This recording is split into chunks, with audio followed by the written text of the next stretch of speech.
ahead.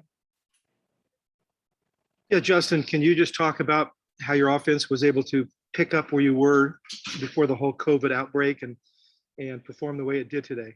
Yeah, well, I tell you what, with the number of guys that made plays today on offense, starting with Chase, then you know, throughout the receiver group, the running backs, the tight ends, I mean, it was really impressive. The number of contested plays where guys are breaking a tackle, you know, making a contested catch, Chase putting it on the money.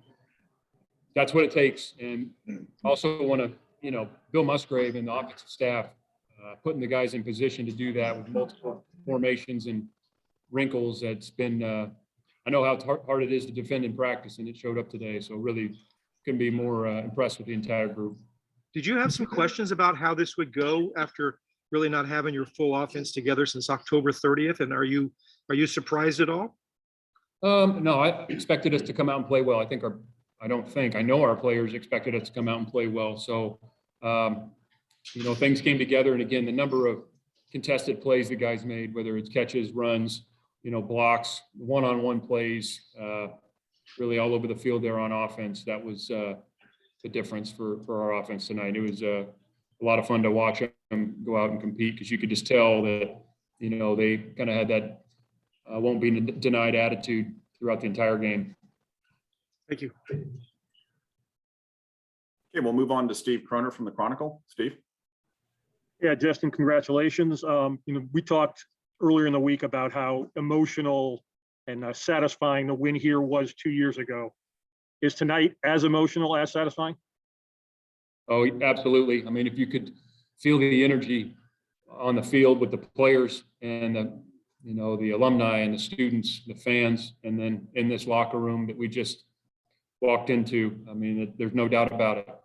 It's a hard feeling to describe to somebody, but I want our guys to soak it up. You know, it's something that people can never take that from them, and there's no substitute for it. You know, we've talked a lot about what's gone on the past 2.5 weeks, but maybe take me back to the middle of October when you guys were 1-5 and things were not looking very good. You've put together in your 3 wins really overwhelming, dominant wins. Did you think in the middle of October that this team would be able to do that at the I know. the middle of November? Yeah, the results weren't what we were expecting, you know, during that time, but it never felt like we were far off. We were a playoff here or there.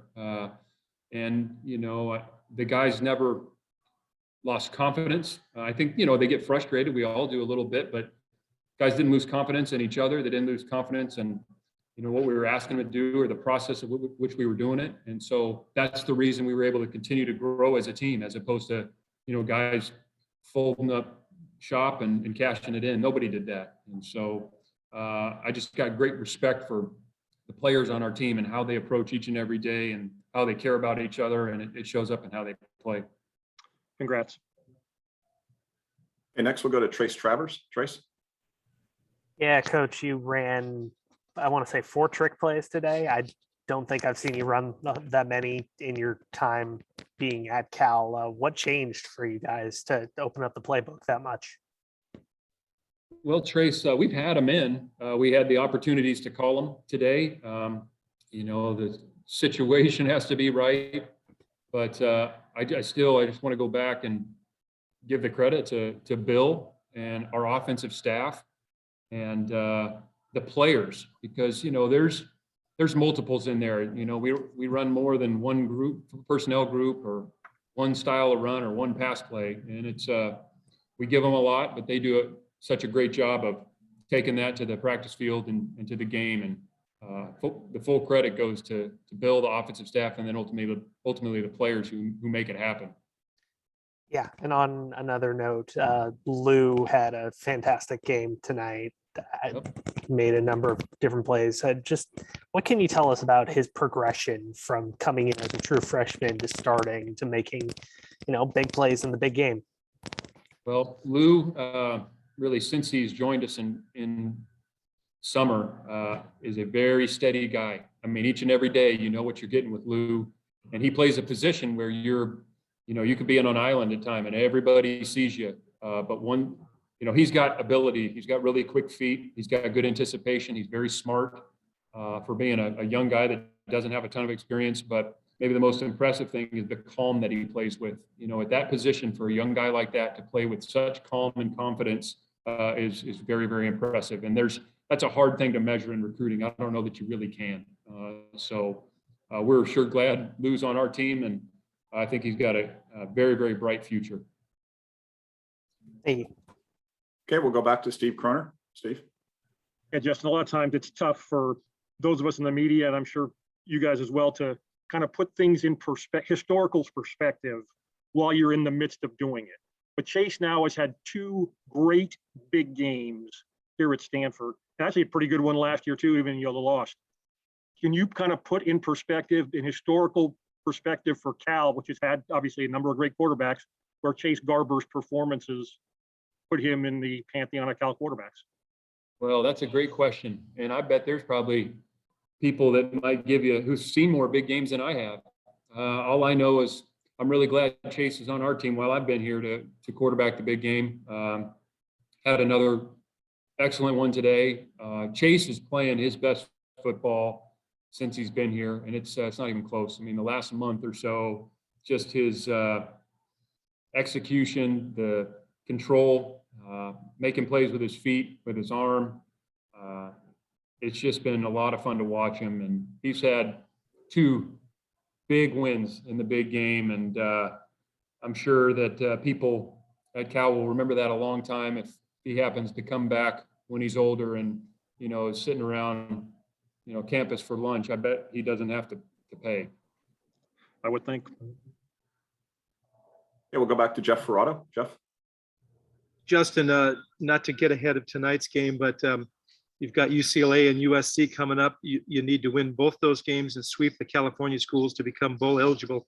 How much does a performance like this give your guys confidence heading to next week? Yeah, I think just validates what we're asking them to do. I mean, and then not that they ever have doubted, to be honest with you. They've always given us their best effort. And that's why, myself and our coaches, we love these guys so much and trust in them. And I don't think that'll change, and they're going to come out and show up on Monday with a workmanlike attitude like they always do, and understand we'll have another challenge in front of us next Saturday. But they're such a humble group, hardworking group. I just think that they won't approach it any different than we did this past week. And I know they'll be excited to play next Saturday down in LA. Okay, we'll move on to David Bush. David?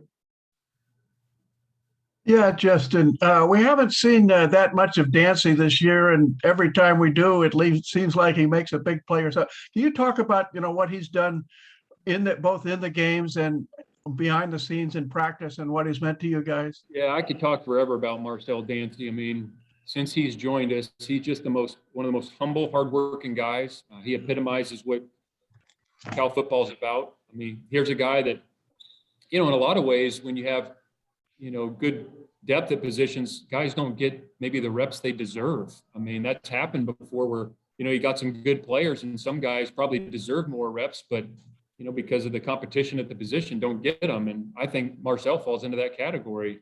And he's never once complained. He works, every day he's the first guy to the meeting. He's the first guy on the practice field. And for him, for the past few years to be that person and then show up and have the game he did tonight. I'm really happy for him. Really couldn't be more proud of him. And like I said, he just epitomizes kind of what we're all about. Thanks. Okay, move on now to Rick Chin. Rick? Coach Wilcox, you had a first quarter that was a tit for tat trade of turnovers, and then you went into the halftime 14-0. Can you walk us through what the atmosphere was like in the locker room at halftime? Really like all of our halftimes, solving problems. What happened in the first half? What do we need to identify and fix? What are the wrinkles we need, or what adjustments need to be made, whether it's offense, defense, or special teams? But certainly no panic. It's all problem solving and adjustments. And I thought the guys handled it really well. And, there's a couple, even early in the first quarter, we had some chances to get points on the board. And had a couple mistakes, and guys never, never blinked. They never flinched, and they just stayed with it. And we came in at halftime, made whatever adjustments we needed to make, and then finished the game. Okay, go to Jake Curtis. Jake. Yeah, despite all what the offense did, could you talk about the importance of the 2 goal line stands in the first half? Yeah, I mean, those are huge. 2 fourth down stops. We had an interception and then 2 fourth down stops early in the game. And as you know, that changes things. And so really our defense battled all night. And we knew, with McKee coming back and some of their wideouts coming back, like they got weapons, and they would make a few plays, but I thought our defense just battled all night. And to get those stops is big, because now it's a different dynamic going in at half. And then we came out, I think the first drive, and got 3 points on the board in the third quarter. So it's just, it's a different dynamic when you can get those stops. Okay, looks like that's going to do it. Appreciate it, Coach.